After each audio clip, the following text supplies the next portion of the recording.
안녕하십니까. 이주영 법무사입니다. 파산 사건에서 파산 선고가 되면 채무자에게 파산 선고에 대한 주의사항하고 통지서를 보내게 되어 있습니다. 이때 법원에서 채권자에게도 안내문을 보내드립니다. 이번 시간에는 채무자의 파산 선고 사건과 관련해서 채권자가 받게 되는 송달물과 그 내용은 무엇인지 알아보겠습니다.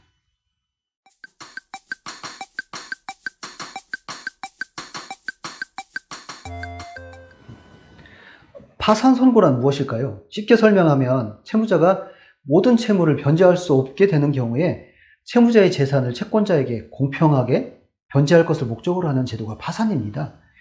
재산이 전혀 없다면 부채를 탕감받을 수 있는 제도인 것이죠. 파산 선고는 신청하면 다 해주는 것일까요? 일정한 요건이 되어야 됩니다.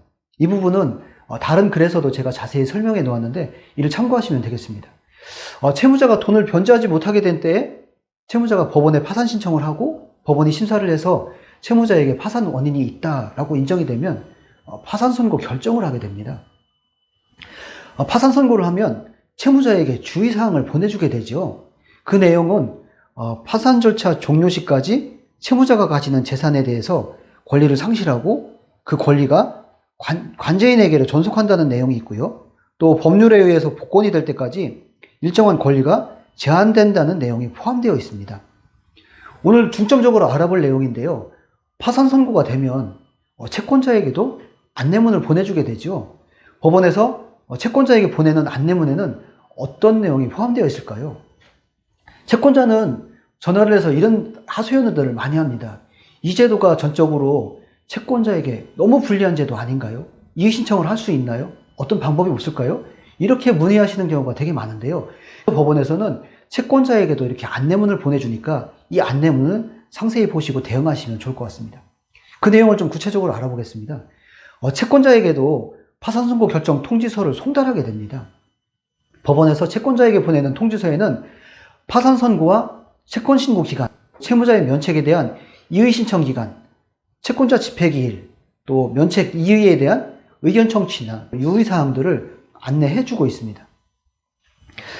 파산 신고 기간은요, 그 기간 내에 채권자가 받을 금액 원금하고 이자를 적어서 제출할 수가 있습니다. 채권자가 가장 중요하게 생각하는 부분일 수도 있는데요. 면책에 대한 이의 신청 기간입니다. 이의 신청 기간은요, 파산 선고일로부터 대략 2달 정도 기간을 주는 것이 일반적인데요. 구체적으로 알아보면요, 이의 신청 기간은 지정된 면책 신문기일 30일 이내로 지정을 하게 되어 있고, 또는 안내문에 기재된 면책 이의 신청 기간 내에 그 면책 불허가 사유를 구체적으로 기재해서 그와 관련되어 있는 소명 자료를 첨부해 가지고 이의 신청서를 써서 법원에 제출하면 됩니다. 이처럼 채무자의 파산 면책 신청에 대해서는 채권자는 이의 신청을 할 수가 있고 의견 청취기일에 출석해서 의견도 진술할 수가 있습니다. 이런 내용들은 안내문에 상세히 기재되어 있고 이 내용들이 채권자가 송달받게 되는 우편물에 해당이 됩니다. 따라서 채권자에게도 파산 선고 결정 통지서를 송달하게 되고 채권자가 반드시 이를 송달받아야지만이 채권자 집행기일을 법원에서 열고 이 추가 절차를 진행할 수가 있게 되는 것이죠. 채권자가 가장 중요하게 생각하는 그 면책에 대한 이의, 그 사유로는 어떤 내용들이 있을까요? 그 사유들을 구체적으로 살펴보면요, 채무자가 자기 재산을 숨기거나 다른 사람 명의로 바꾸거나 다른 사람 명의는 배우자도 포함이 됩니다. 헐값으로 싸게 팔아버리는 행위, 채무를 허위로 막 증가시키는 행위, 과도하게 낭비하거나 도박으로 현저히 재산을 감소시키거나 또 과대한 채무를 부담하는 행위, 법원에 허위 재산 목록을 제출하거나 재산이 있는데도 없다고 제출하는 경우, 재산 상태에 관해서 허위 진술을 하는 행위가 있는데 이런 사유들이 모두 면책 불허 사유가 됩니다.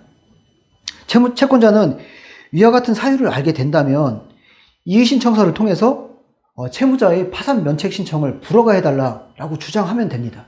이 이의 신청 사유도 내용에 포함되어 있으니까 이 내용들을 꼼꼼히 살펴보시면 좋을 것 같습니다. 또 안내문에는 파산 선고를 받은 채무자에게 채무를 변제하거나 교부를 해서는 안 된다라는 내용도 있고 또 별채권을 가지고 있는 경우에 이를 관제인에게 신고를 하라는 내용도 있습니다.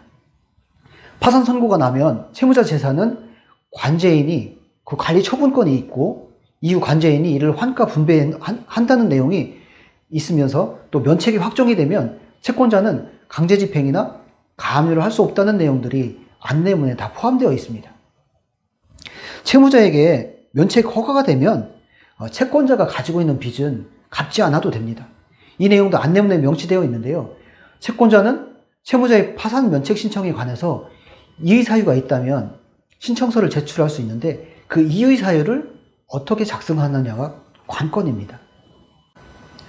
이상 채무자가 파산 면책 신청을 법원에 한 경우에 채권자가 법원으로부터 받는 안내문과 그 내용은 무엇이 있는지에 대해서 상세히 알아보았습니다. 구독해 주셔서 감사합니다.